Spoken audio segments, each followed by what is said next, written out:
మీ అందరికీ కూడా నా శుభవందనాలండి.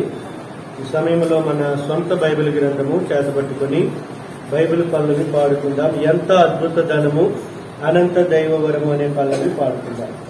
ఎంత అద్భుత ధనము అనంత దైవవరము దివ్య గ్రంథము నేను కలసి యాత్ర ఎంత అద్భుత ధనము అనంత దైవవరము దివ్య గ్రంథము నేను కలసి యాత్ర వెళ్ళెదం. పరిశుద్ధ బైబిల్ గ్రంథములో నుండి ఆరాధన కొరకు చేరువచ్చిన మనము ఆదికాండము 2వ అధ్యాయము ఆదికాండము 2వ అధ్యాయము 10 నుండి 17వ వచనం వరకు మార్చి చదువుకుందామండి. 10వ వచనం నుండి 17వ వచనం వరకు మార్చి చదువుకుందాం. ఆదికాండం 2వ అధ్యాయం. మరియు ఆ తోటను తడుపుటకు ఏదెనులో ఒక నది బయలుదేరి అక్కడ నుండి చీలిపోయి 4 శాఖలాయెను.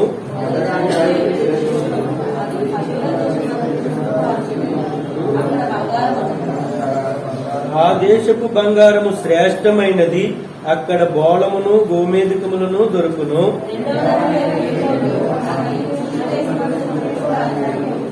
మూడవ నది పేరు హిద్దేకేలు, అది అష్షూరు తూర్పు వైపున పారుతున్నది. 4వ నది యూఫ్రటీసు.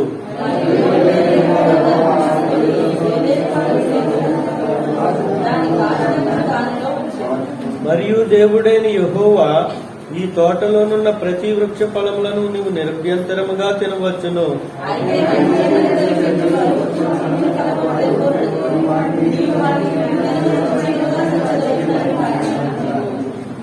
పదిహేనవ వచనం దయచేసి నా వెనక చెప్పండి. మరియు దేవుడైన యెహోవా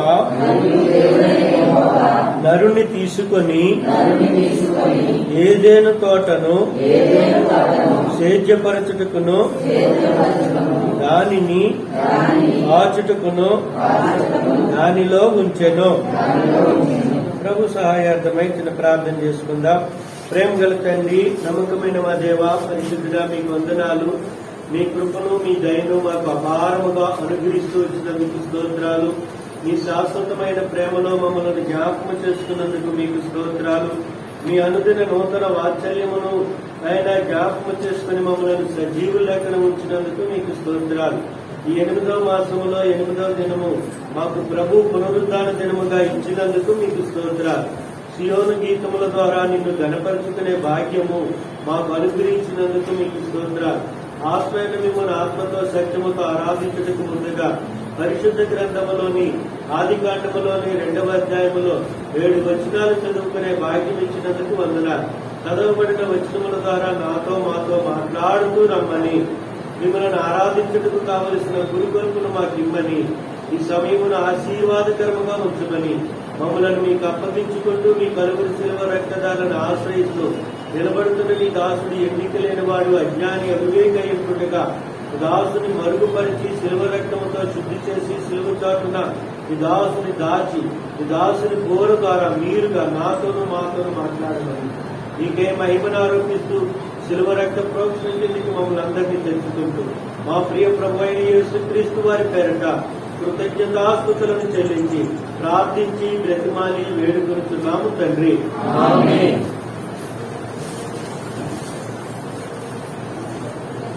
ఆరాధించడానికి వచ్చిన మీ అందరికీ యేసుక్రీస్తు ప్రభువు వారి శుభములు కలుగును గాక.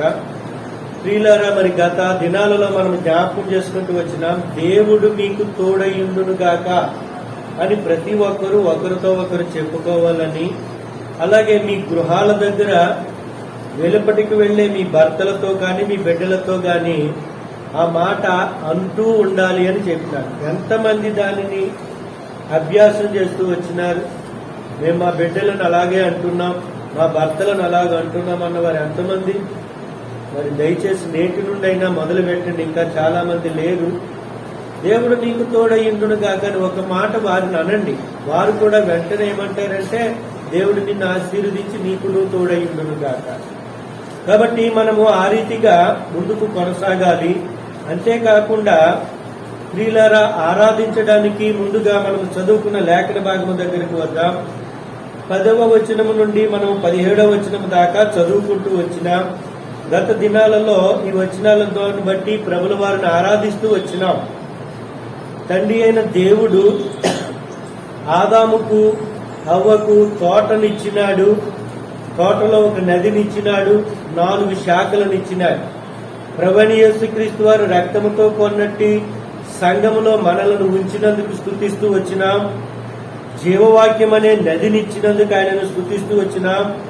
అపోస్తుల బోధ, సహవాసము, రొట్టె విరుచుట, ప్రార్థన చేయుట అనే 4 అనుభవాలను మనకిచ్చినందుకు ఆయనను మనము ఆరాధిస్తూ వచ్చినాం.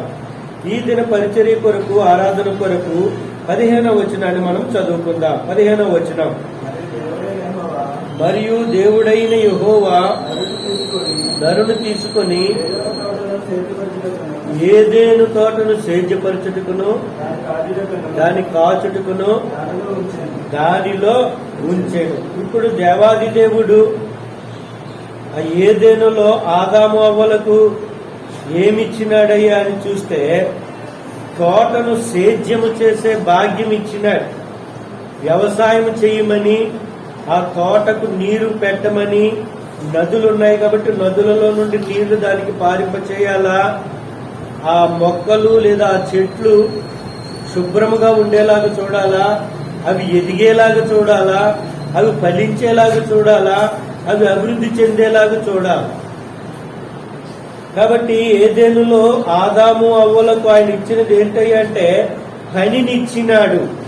వ్యవసాయం చేయుట అనే పనిని ఆయన ఇచ్చినాడు. అపోస్తులైన పౌలు గారు కొరింథీ సంఘానికి వ్రాస్తూ 3వ అధ్యాయములో 9వ వచనములో ఇలా వ్రాసి పెట్టినాడు.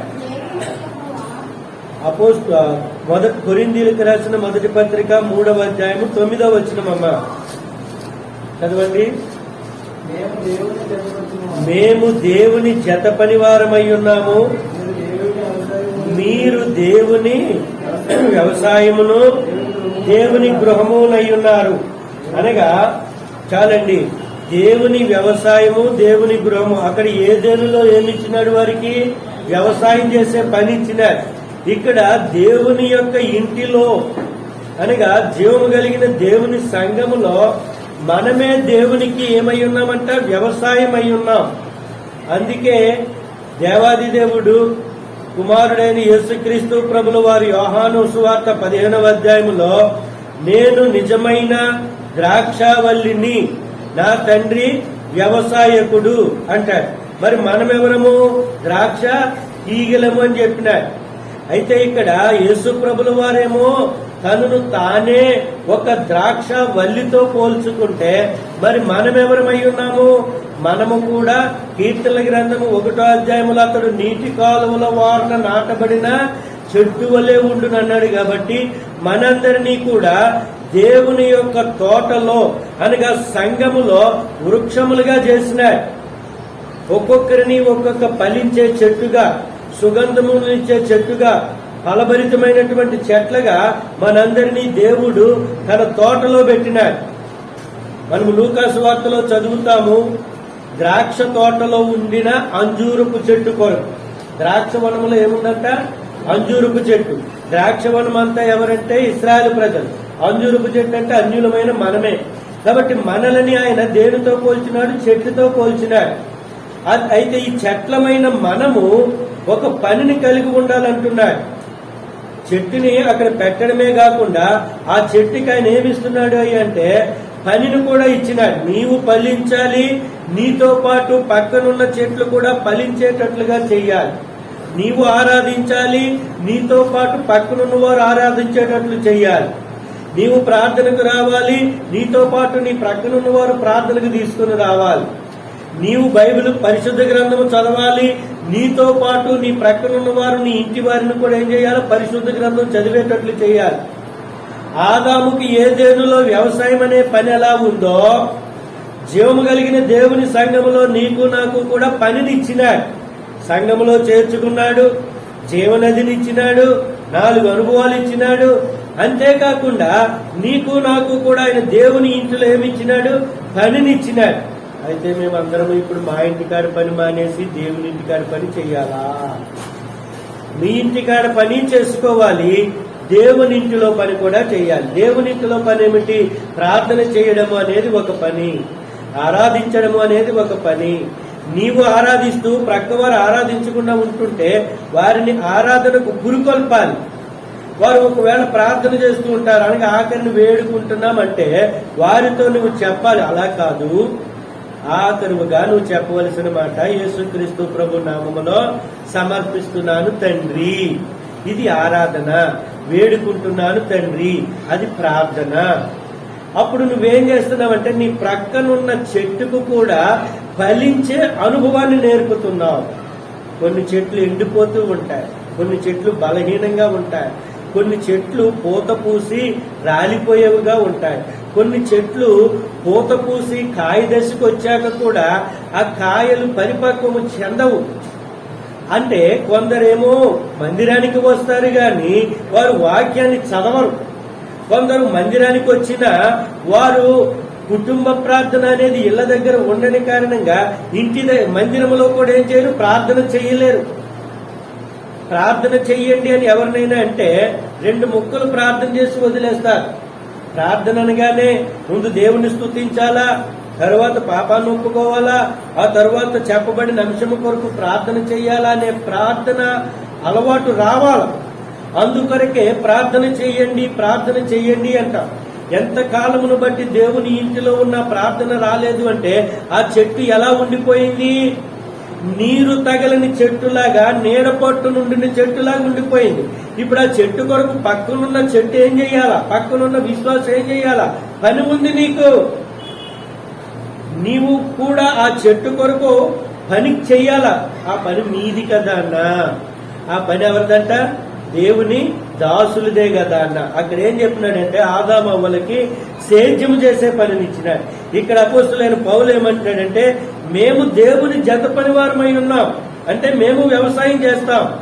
అయితే మీరు మరి ముఖ్యముగా ఏమై ఉన్నారు? దేవునికి వ్యవసాయము, దేవుని యొక్క గృహమునై ఉన్నారు. కాబట్టి ప్రతి వృక్షానికి కూడా, ప్రతి విశ్వాసకి కూడా దేవుని ఇంటిలో ఏమిచ్చినాడు? పనినిచ్చినాడు. కాబట్టి ఉదయకాల సమయంలో ఆరాధించడానికి ముందు నీ ఇంటిలో నన్ను ఉంచినందుకు వందనాలు, నీ సంఘములో జీవపు నదినిచ్చినందుకు నీకు స్తోత్రాలు, 4 గంటల అనుభవం కలిగిన సహవాసంలో ఉంచినందుకు స్తోత్రాలు. అంతేకాకుండా నన్ను ఒక ఫలించే వృక్షముగా ఉంచి ఆరాధించే సహోదరిగా ఉంచి ప్రక్కవారిని కూడా ఆరాధించేటట్లు పురుకొల్పే పనినిచ్చినావు. ప్రార్థనకు వారిని పురుకొల్పే పనినిచ్చినావు. మీరు బైబిల్ చదవండి అని వారిని పురుకొల్పించే, వారిని ప్రోత్సహించే పనినిచ్చినావు. అందుకు నీకు వందనాలంటూ ఆయనను ఆరాధించండి. ఇది ఎవరు ఆరాధించగలుగుతారు?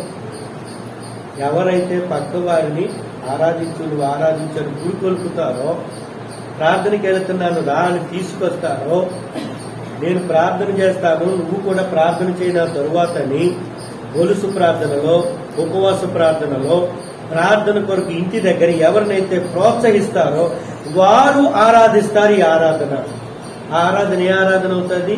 యథార్థమైన ఆరాధన, నిజమైన ఆరాధన, అనుభవముతో కూడిన ఆరాధన. నేను మందిరానికి వెళ్ళను, నువ్వు వెళ్తావా ఇవాళ? నేను వాళ్ళు వెళ్ళడం లేదు. ఎందుకని బట్టలు చాలా ఎక్కువగా ఉన్నాయి, అందుకు వాళ్ళు నేను వెళ్ళడం లేదు, బట్టలు పెట్టుకున్నా. నువ్వు వెళ్ళకపోతే నేనేం వెళ్తానక్క, ఇంక నేను వెళ్ళను. అప్పుడు వాళ్ళు ఏమైనా ఆరాధించగలుగుతారు?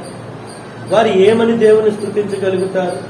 నా ప్రియ సహోదరి, ప్రియ సహోదరుడా, నీ ఇంటి దగ్గర పనికి 6 దినాలు ఉన్నది, దేవుని ఇంటిలో పని 1 దినం ఉంది.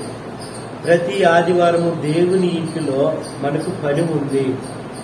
ఉదయకాలమే వచ్చి దేవుని ఇంటిలో ఎంతమంది ప్రార్థన చేయగలిగినారు? చిన్న బిడ్డ రాగలిగింది, మోకాళ్ళేసి ప్రార్థన చేయగలిగింది. ఏమో ఏం చేసిందో, ప్రభు ఒకవేళ అందరినీ తీసుకురా ప్రభు అని ప్రార్థన చేస్తున్నాడు.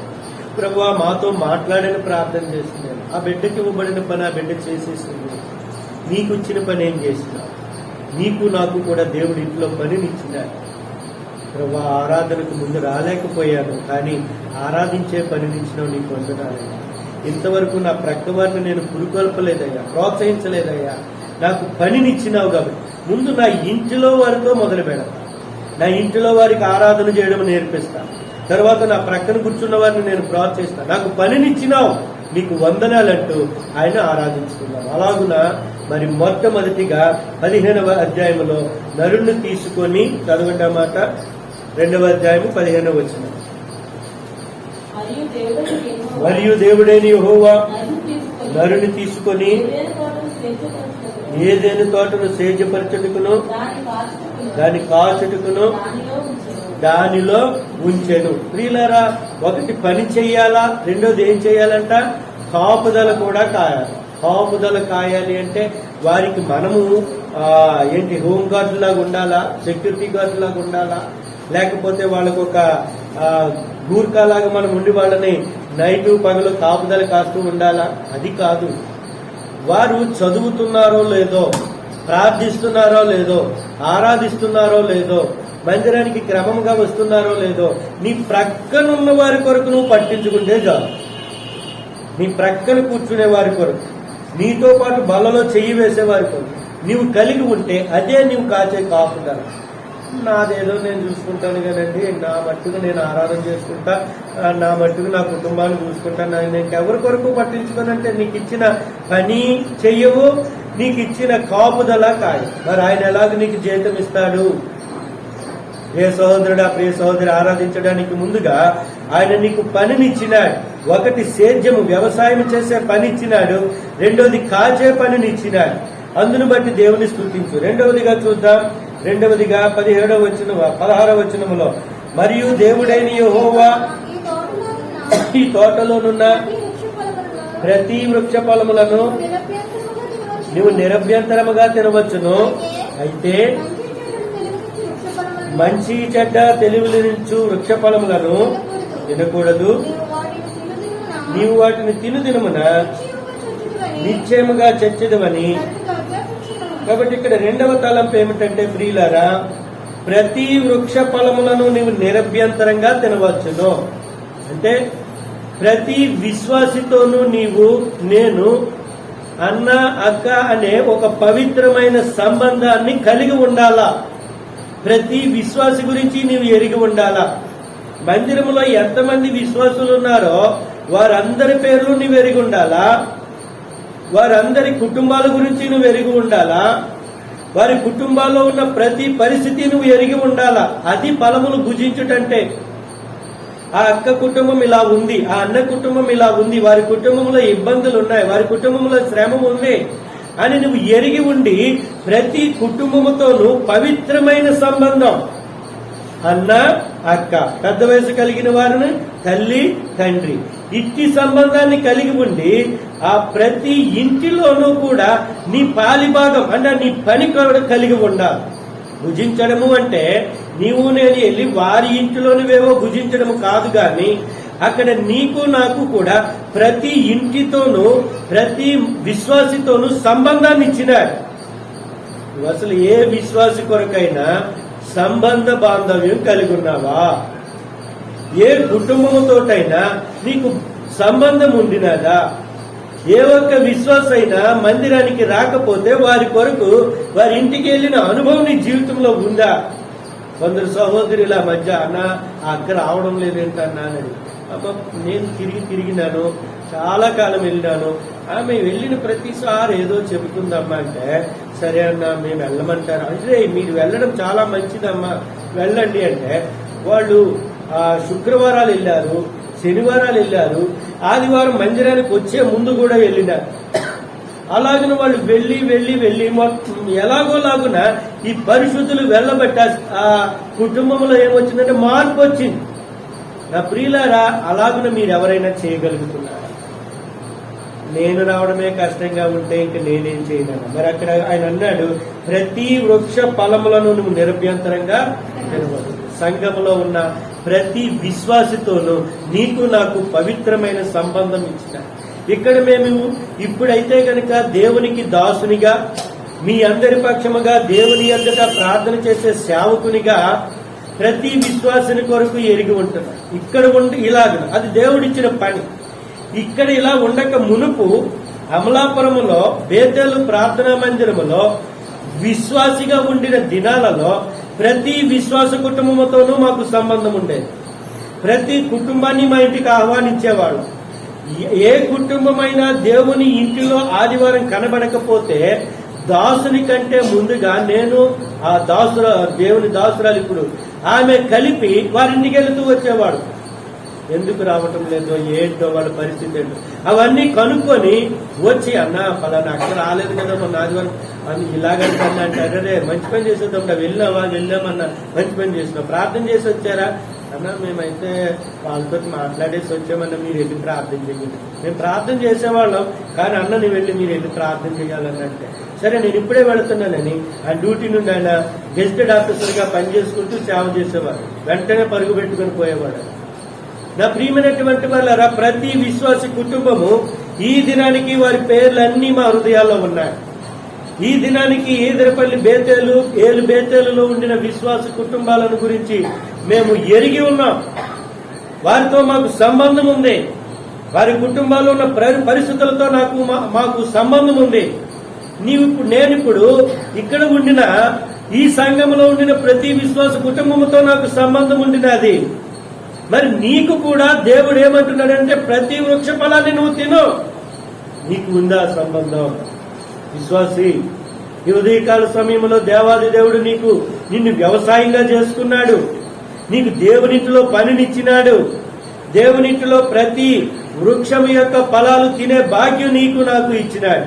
కాబట్టి రెండు విషయాలు మనం జ్ఞాపకం చేసుకుంటూ వచ్చినాం. ఒకటి, దేవుని ఇంటిలో పనినిచ్చినాడు, కాపుదలనిచ్చినాడు. రెండవది, ప్రతి విశ్వాసి కుటుంబముతోనూ పవిత్రమైన సంబంధ బాంధవ్యం ఇచ్చినాడు. ఈ రెండు విషయాలు నీ జీవితంలో ఉంటే, ప్రభువా నాకు పనినిచ్చినందుకు నీకు వందనాలు, కాపుదల కాసే భాగ్యం ఇచ్చినందుకు నీకు స్తోత్రాలు, నీ మందిరంలో ఫలించే వృక్షముగా నన్నుంచి అట్టి ఫలించే అనుభవం కలిగిన వారిని ప్రోత్సహించే భాగ్యం ఇచ్చినందుకు నీకు స్తోత్రాలు, అన్న కుటుంబముతో అక్క కుటుంబముతో ఫలానా తల్లిగారి కుటుంబముతో నాకు పవిత్రమైన బాంధవ్యాన్ని ఇచ్చినందుకు తండ్రి నీకు వందనాలంటూ సాగిలిపడి ఆయన ఆరాధించుకుందాం. అలాగే చేయుటకు పరిశుద్ధాత్మ దేవుడు మనకు సహాయం చేయను గాక. దయచేసి లేచి నిలబడి ఒక పల్లవి చరణము పాడుకుందాం. జీవనంతో ఈ కూడిక ముగించుకుందాం. ప్రేమగల తండ్రి, నమ్మకమైన మా దేవా, మీకు వందనాలు. మీ దైన భక్తి ఇంతవరకు మీ సన్నిధి మా మధ్యన ఉంచినందుకు మీకు స్తోత్రాలు. మీ పిల్లలను ఇంటికి తీసుకొచ్చిన వారి భాగముల కొరకు, ప్రతిష్టార్పణల కొరకు మీకు వందనాలు చెల్లించుకుంటూ వస్తున్నాము. మా ప్రియమైన తండ్రి, మీరే వారిని దీవించండి, వారిని ఆశీర్వదించండి, వారి కుటుంబాలకు సమృద్ధిని అనుగ్రహిస్తూ రండి. మీ సహాయము వారి కుటుంబాలపై నిండాలుగా అనుగ్రహించి పెట్టమని మనవి చేసుకుంటూ మీ ఇంటికి వచ్చిన బిడ్డలందరినీ పేరు పేరుని జ్ఞాపకం చేసుకుంటూ అప్పలరాజమ్మ గారు, ఒక చెల్లాయి మనవరాలు, ప్రభువానైన వెంకటలక్ష్మి బిడ్డను మీరు దయతో జ్ఞాపకం చేసుకోండి, ఆశీర్వదించండి. బాల్యములను వృద్ధిలోనికి తెచ్చిన బిడ్డలు మీరు దీవించి కనికరించి కృప చూపించండి. ప్రభా మీరే ఆశీర్వదించమని. అలాగే ప్రభా ఇల్లు నిర్మాణాలు చేసుకుంటున్న బిడ్డలు ఉన్నారు జగనన్న కాలనీలో, వారందరికీ తగినంత సహాయం చేయండి. ఇంకా అనేక మంది కట్టుకోవాలి, వారికి కూడా తగిన సహాయం అనుగ్రహించండి. ఆయన మరి ఎందుకో భవానక్కగా రాలేదు, వారిని కూడా తగిన జ్ఞాపకం చేసుకోవాలి. మీ దయ కోరుతూ మీకు వందనాలు చెల్లిస్తూ మీ ఇంటికి వచ్చిన నీ బిడ్డలందరినీ పేరు పేరు దీవించి ఆశీర్వదిస్తూ రమ్మని మా ప్రభువైన యేసుక్రీస్తు వారి పేరిట కృతజ్ఞతాస్తుతులను చెల్లించి ప్రార్థించి ప్రతిమాని వేడుకుంటున్నాము తండ్రి. తండ్రి అయిన దేవాది దేవుని యొక్క శాశ్వతమైన ప్రేమ, ప్రభువైన యేసుక్రీస్తు వారి యొక్క నిత్యమైన కృప, పరిశుద్ధాత్మ దేవుని యొక్క అన్యోన్య సహవాసము, ఆశీర్వాదములు ఇప్పుడు ఎల్లప్పుడూ సదాకాలం సకల పరిశుద్ధులతో సార్వత్రిక సంఘముతో హెబ్రోను వాసులందరికీ ఈ ఉదయకాలపు పొద్దు సెషన్ లో పాలిభాగం పొందిన ప్రతి ఒక్కరికి వారి కుటుంబానికి తోడయ్యుండి ఆయన రాకడ కొరకు సిద్ధపరిచి ఆశీర్వదించును గాక. ఆమేన్. అందరికీ వందనాలు. Praise the lord.